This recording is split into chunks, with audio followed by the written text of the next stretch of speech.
Usually, when we think about a graveyard, there's this overwhelming expectation of just like profound stillness. Right, yeah. Total silence. Exactly. In our modern culture, it's basically the ultimate quiet zone, you know? We manicure the lawns, we leave flowers, and we literally say, rest in peace. It's universally treated as a closed door, like it's viewed as the absolute end of the story. Yeah. The final curtain drops, the biological processes just cease, and, well, that is that. But then you step into the eschatology, like the specific theology of the afterlife that's presented in today's stack of sources.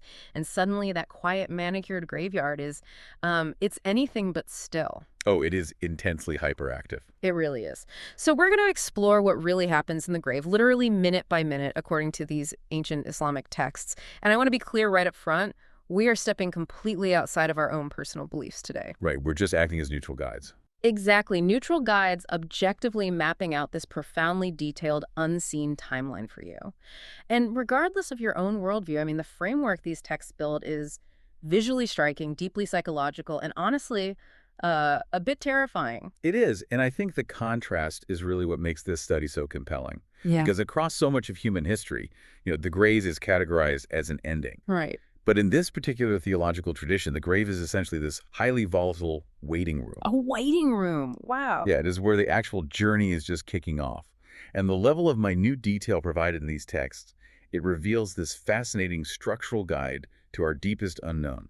And that structural guide, it actually starts before the grave, right? With the physiological reality of dying. Yes, the very final moments. The sources paint this really stark, visceral picture. It's often described as happening in the pitch dark, like just before dawn. You wake up with this crushing chest pain. The paralysis starts creeping in. Yeah, you're gasping for air, your lips are incredibly dry, and your throat feels like it is completely blocked.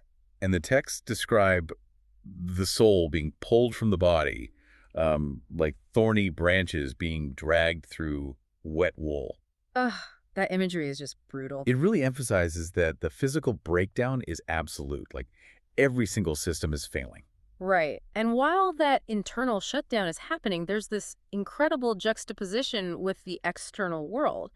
Because on the outside, your loved ones are gathering around your bed. They're crying, holding your hand. Exactly. They're reciting prayers, maybe, trying to put a few drops of water on your tongue. But for you, the person actually dying, the sources describe this terrifying time dilation. Everything shifts. Yeah. The voices in the room start fading into the background. And mentally, your entire life is flashing before your eyes in a split second. You are experiencing a level of vulnerability that is just impossible to articulate. Which brings us to the concept of Sakaratul Maut. Right, the agonies of death. Yeah, translating to the agonies of death. So the theology posits that while the physical body is at its absolute weakest point, this unseen, catastrophic spiritual battle is just beginning. The final attack. Exactly. This is the moment of Satan's final, desperate attack. He saves his ultimate trick for the very end, showing up when human defenses are, well, they're completely down. And the sources outline that he has one singular goal in that room, which is to make sure you enter the grave without faith. Right. He doesn't want you to just die. He wants you to die in a state of absolute despair. And the text suggests he whispers these highly personalized doubts right into the dying person's mind. Oh, like what? Like, you might say, your family has been praying for you to get better, but look at you, you're only getting worse. Where is God now? Wow, just kicking you when you're down. Exactly. He abandoned you in your darkest hour. Yeah. He's actively pushing the soul towards rebellion or anger or just total hopelessness. Reading that made me realize how fragile intellectual belief can be under extreme physical duress. It's incredibly fragile. And the source material uses this brilliant apple analogy to explain this fragility, and it completely changed how I understood their concept of faith. Oh, the apple analogy is fantastic. Walk us through it. So imagine you're holding a shiny red apple in your open hand. If a thief comes running by, no matter how tightly you try to grip it, they can probably smack it out of your palm and snatch it away. Right, because it's just sitting there. Exactly. But if you take that same apple, chew it, swallow it, and actually digest it. It becomes part of your cellular structure. Yes. It's physically impossible for the thief to steal it at that point. That captures the core mechanism perfectly. Because the texts argue that if you merely, hold your beliefs in your mind, like a memorized fact or a cultural habit. Satan can just smack it out of your hand. Exactly. He can easily snatch them during the agonizing panic of Sakaratul Maut. To survive that final overwhelming test, the faith has to be fully digested into the heart. It has to be an intrinsic part of who you are. Mm. And the underlying philosophy here feels honestly brutally straightforward. It's basically you die as you live. Yes, precisely. The sources say that when the filter of conscious control is stripped away by the agony of death, your tongue will automatically utter whatever you spend your life digesting. Because the conscious mind can no longer maintain a facade. If a person spent their decades relentlessly chasing money, status, or, superficial desires, Just what comes out. right, their default setting in that final agonizing breath will be a cry for their wealth or their property. But if they truly lived with internalized faith, their default reflex will be to remember their Lord. It removes any possibility of, like, a last-minute insincere loophole. Exactly. The mechanism of death actively bypasses the brain and forces your deepest, most digested truth right to the surface. Man, that idea of ultimate vulnerability, it doesn't just end when the physical body shuts down. In fact, once the breathing stops and the family takes over the physical rituals, the theology introduces this chilling shift in A perspective. total perspective shift, yeah. Yeah. To the living, the transition is just a series of bureaucratic and social steps. The body is taken to a cold marble room. It's washed in a specific ritual called the ghusl. Right. It's wrapped in a simple white shroud. The local mosque announces the death, and the community lines up for the funeral prayer, the janazah. And to the observer, the person is simply gone. But the texts emphatically state that the soul remains fully intact and entirely aware of its surroundings. That is wild. They can see everything. Everything. It watches its own body being washed. It observes the funeral procession. It hears the voices of the people mourning. And then comes the burial itself. The body is placed in the freshly dug earth, positioned on its right side, facing the direction of prayer. Wooden planks are laid down to protect it, and the dirt is shoveled in. And this is where it gets really intense. Yeah, the detail that absolutely haunts me from the reading is what happens next. The soul is fully conscious as it hears the fading footsteps of its family and friends walking away from the graveyard. The fading footsteps. The absolute crushing finality of hearing those footsteps recede. You are officially fundamentally alone. And that solitary moment is where the Prophet Muhammad's teaching, which is often referred to as the rule of three, takes full effect. The rule of three. He taught that three things follow a person to their grave: their family, their wealth, and their deeds. Okay. But once those footsteps fade, the family has gone home. The wealth, the status, the inheritance, all of that remains above ground. Right, you can't take it with you. Exactly. Only one thing stays in the dirt with you: the aggregate of your actions. Just you and your deeds. And this exact second marks the entry into what the theology calls barzakh. Right, barzakh, which is defined as the intermediate realm. Intermediate realm, okay. Yeah, the word itself translates to like a barrier or a partition. It is the vast, unseen waiting room between the earthly life and the ultimate day of judgment. You know, trying to visualize barzakh was really tricky for me at first, especially because the sources are very clear that this interrogation and this entire realm apply to everyone regardless of how they died. Everyone, no exception. Like whether someone is buried in a neat marked grave or they drown in the deep ocean or they're cremated and their ashes are scattered across a mountain range, it makes zero difference. The soul enters barzakh fully intact. Right.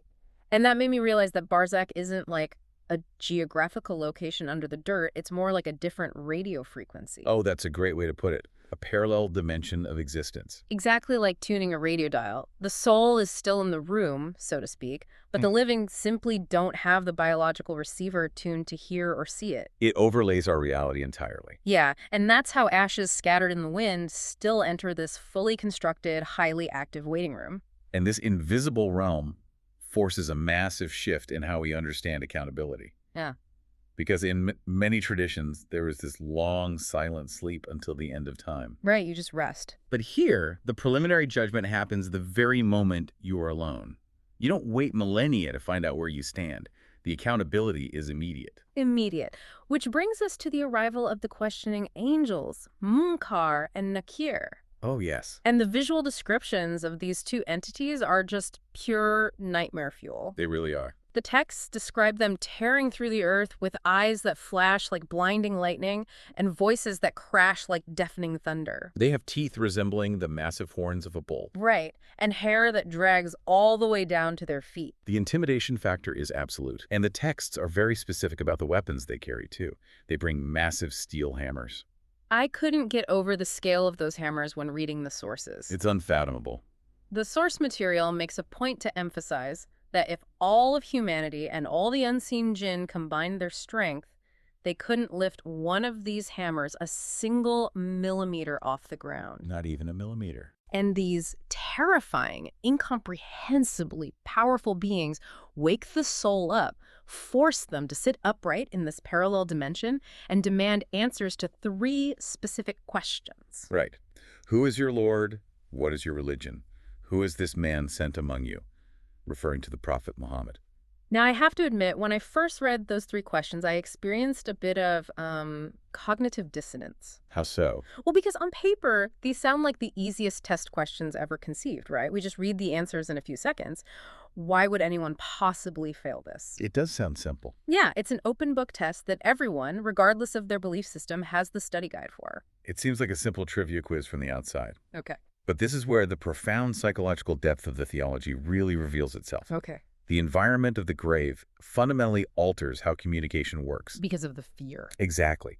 In that state of absolute, paralyzing, terror-facing colossal entities with lightning for eyes and hammers that could shatter mountains, rote memorization completely evaporates. It just disappears. Right.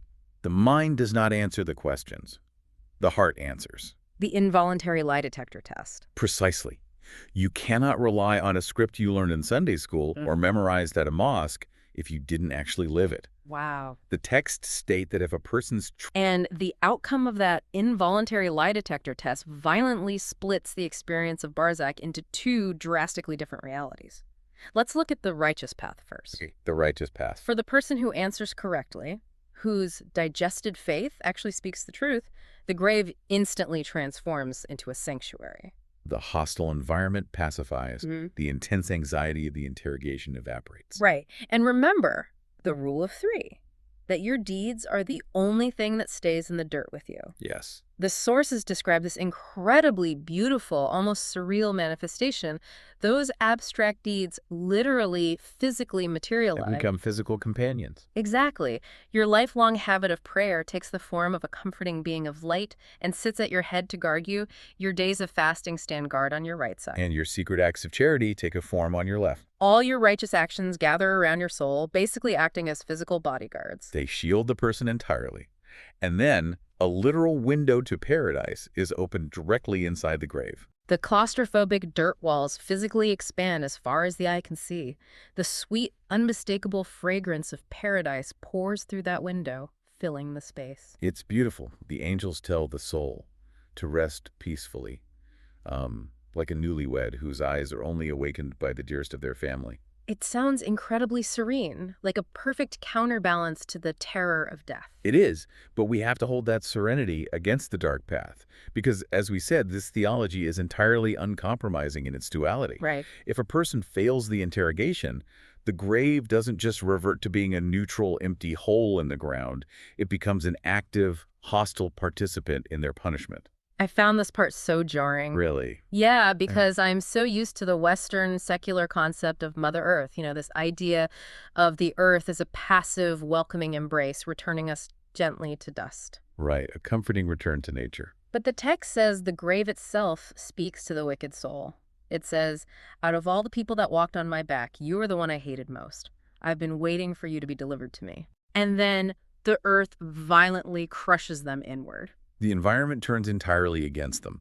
The Prophet Muhammad actually physically demonstrated the severity of this crushing to his companions. Oh, how did he do that? He interlaced the fingers of his 2 hands tightly together to visually show how the walls of the grave will squeeze the person until their rib cage shatters and the ribs penetrate one another. Oh my God, it's the ultimate claustrophobia. It really is. And just as the good deeds manifested as protective beings of light, the evil deeds manifest as well. They take physical form, too. Yeah, a hideous, intensely foul-smelling man with a terrifying face and filthy clothes appears right beside the soul in this crushed, suffocating space. And the soul is horrified. They are. The soul asks, "Who are you?" Your face brings nothing but bad news. And the entity replies with a devastating truth. It says, I am your evil deeds, the forbidden things you stared at, the rumors you spread, the people you exploited. So dark. It continues, haven't I been what you desired for all these years? You chased me your whole life. Well, here I am. Here I am. You are literally forced to room with your own toxic behavior. Yes. There is no escaping the consequences of who you chose to be. I know we were talking about some incredibly heavy, terrifying imagery here. For sure. If you're listening to this on your morning commute or while doing chores, it is a massive amount of theological dread to process. It's heavy stuff. But what makes this fascinating to study isn't merely the horror, right? The intense moral architecture it creates. And the pinnacle of that architecture is the profound psychological torture the text described next. The psychological torture, right? Yeah, because before the physical punishments truly escalate, the angels open a door. But it is not a door to hell. First, they open a window to paradise. I kept reading that part over and over. I was like, why show them paradise if they failed? To weaponize regret. Weaponize regret. Wow. They show the person the unimaginable beauty, the peace, and the absolute luxury of paradise. And the angels tell them, this was your designated abode. This specific place could have been yours forever if you had only believed and acted righteously. That is just crushing. The texts are clear that the profound, gut-wrenching regret felt in that exact moment, the realization of the eternal joy they actively threw away for temporary worldly pleasure, is a pain far worse than the crushing of the grave. The psychological torment always precedes the physical. Always. And only after letting that devastating realization set in do they open the door to hell, allowing its blistering heat and suffocating smell to flood the grave. And then the physical torment resumes with brutal efficiency. Right. And the sources mention specific tormentors appointed to the wicked soul. And what caught my eye was the peculiar detail that these tormenting angels are deliberately created to be blind and deaf. It seems like a random, almost mythological detail at first glance, right? Why blind and deaf? Well, it's a purposeful removal of empathy. Think about it. If those tormentors could see the tears of blood flowing from the soul's eyes, or if they could hear the desperate screaming and begging for a second chance, they might naturally feel a shred of compassion.